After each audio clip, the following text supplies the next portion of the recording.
Let's move over to our deep shots of the week. Guys, this is one of our favorite segments. This is where, and really for week one, honestly, this is more of like a vanity thing.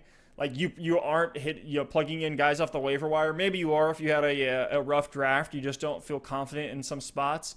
But what we like to do with these deep shots is grab players that are probably out on waivers, are some very, very deep names, guys that we love in DFS, plug them in on DraftKings, FanDuel, if you're playing DFS there. But names that are a little bit deeper that we expect to explode. And some of the names that we had on this list last year were Steven Sims, Russell Gage, you're plugging in on back-to-back weeks, Darius Slayton. We called him out. Brashad Perryman was the wide receiver one on the week that we called out him as a deep shot. So we almost like this as just like call your shot. That's why we call them our deep shots. And Alex, I'm going to let you start it off here. Who's your first deep shot of the year in week one?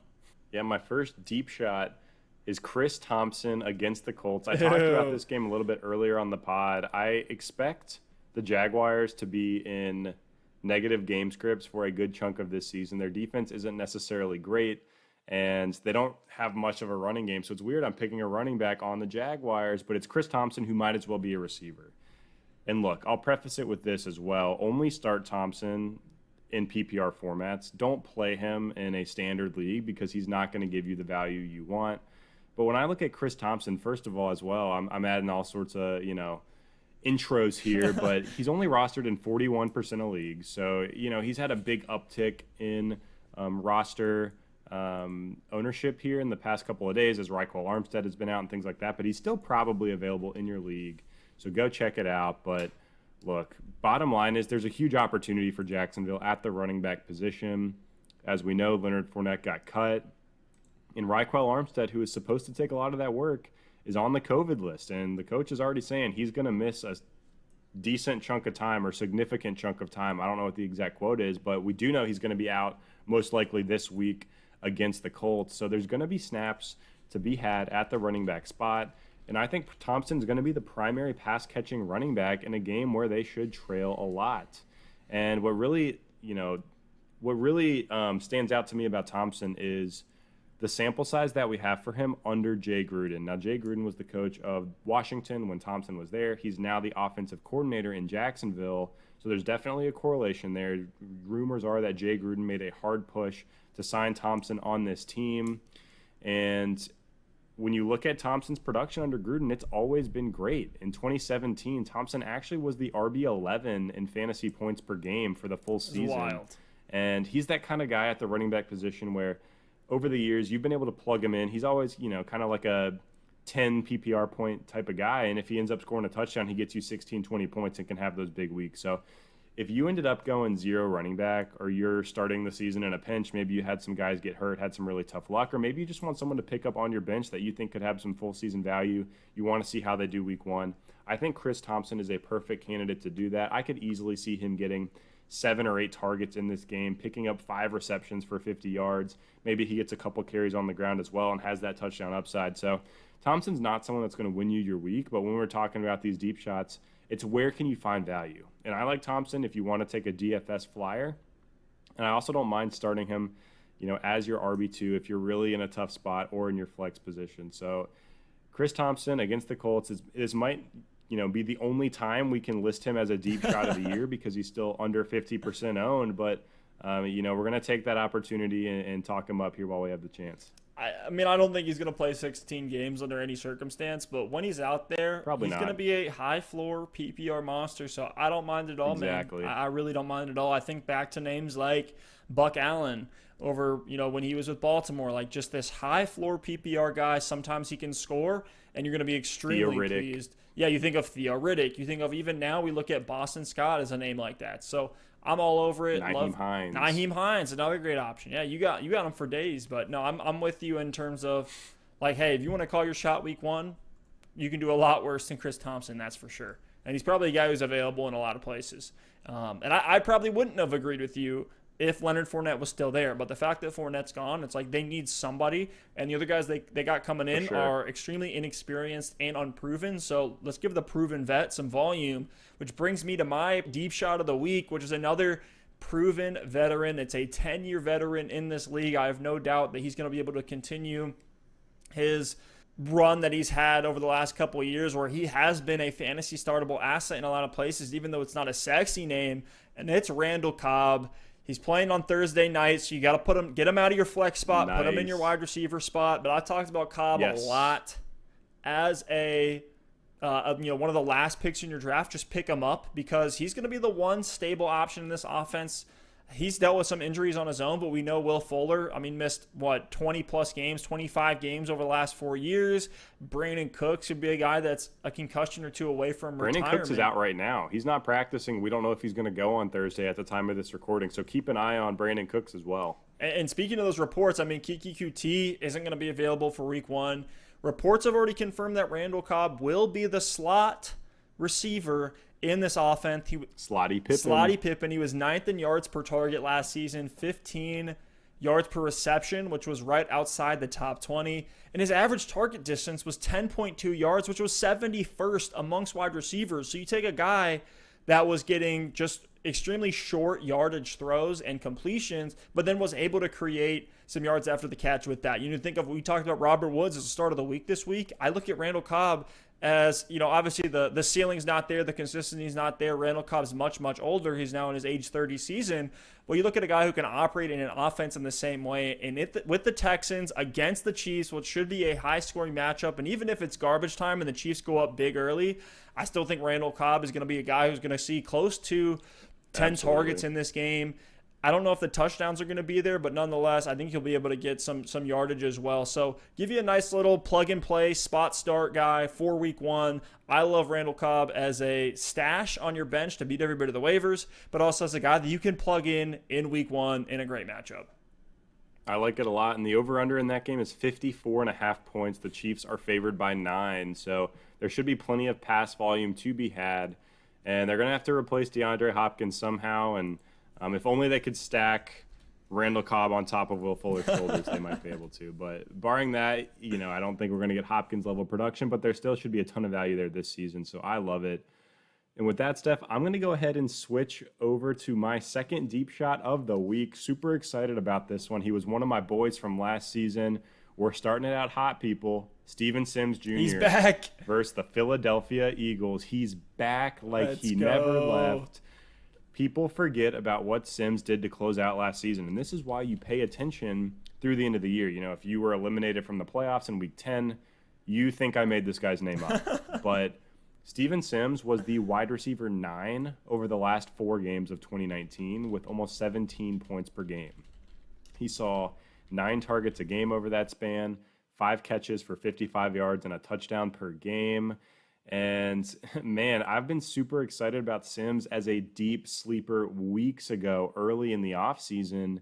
And since then, we've seen Darius Geis and AP out of Washington. So to me, that's significant because I think Antonio Gibson is going to get more snaps at running back that he previously could have been mixing in at wide receiver.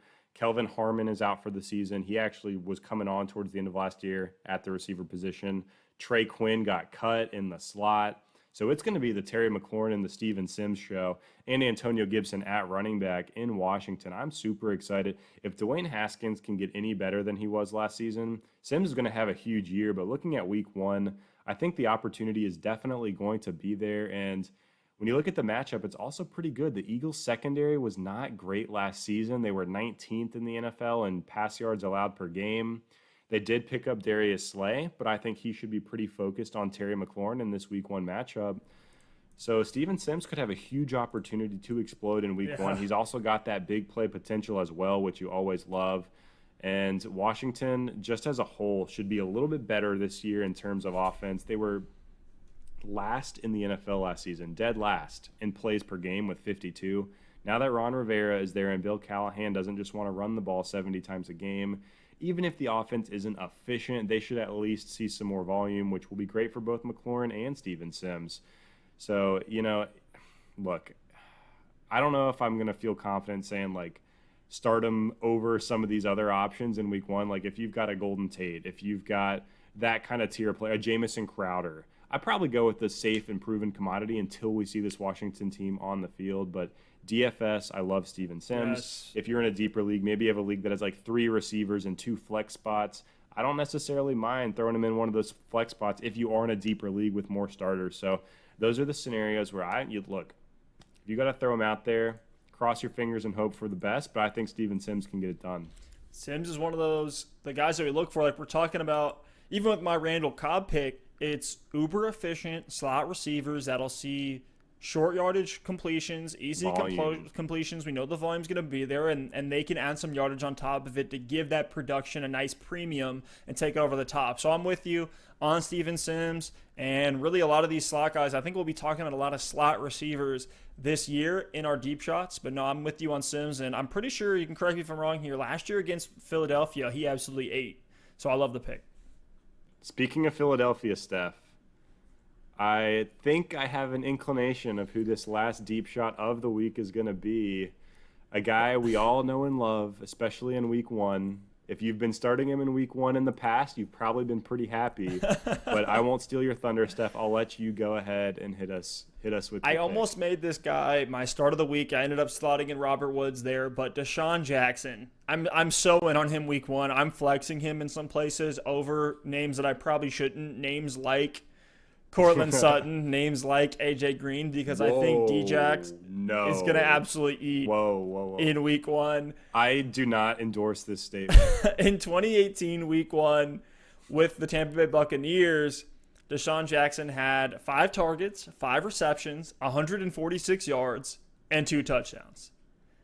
Not a huge math guy, but that's pretty good. In 2019, week 1, with the Eagles, Desean Jackson, this is the same matchup against Washington.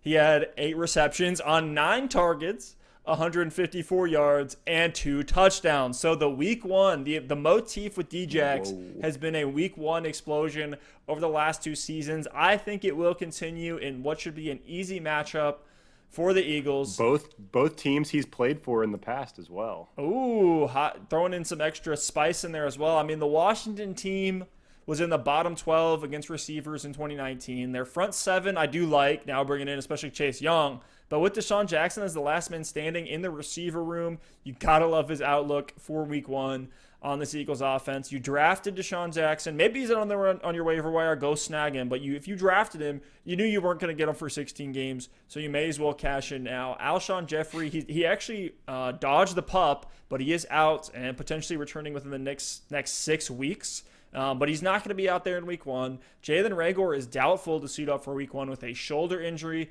And even if he is out there, he's a rookie that's missed some time in camp. So not a lot of trust in him in week 1. We know Carson Wentz can sling it. He's going to throw touchdowns. And if Desean Jackson still has any juice, he's going to show it in this matchup in week 1 where he's had an entire pretty much all of last season and this offseason to recover. He's coming in fresh. There's no baggage. There's no soreness coming in. So I love him as an upside play in week 1. If you want to flex him this week, I'm putting my stamp down. I love it. And I will be starting D-Jax in some places. He's going to carry me to some week 1 victories. Who knows how long this will stick around, but I mean, I love it for week 1. I mean, here's the thing with D-Jax. I'm not endorsing starting him over some of those names you mentioned. That's just going rogue. But hot takes, man. I love him as hot a DFS takes. option. Hey, hot takes, yeah, whatever. I love him as a DFS option. But 2, Steph, here's a perfect example of a situation where you might start D-Jax. And I'm in it. In our league, our home league that we're in together, it's a deep 14-team league, PPR. I'm coming out of the draft, and my flex options were Ronald Jones. This is before Fournette got signed. Ronald Jones as my RB3, Golden Tate, CeeDee Lamb, who I think is going to break out later in the year. And like Ronald Jones now, I don't feel confident starting at all. Golden Tate's dealing with an injury, and I don't know if he's going to play. At least at the time of this recording, it's kind of murky, or he could be limited.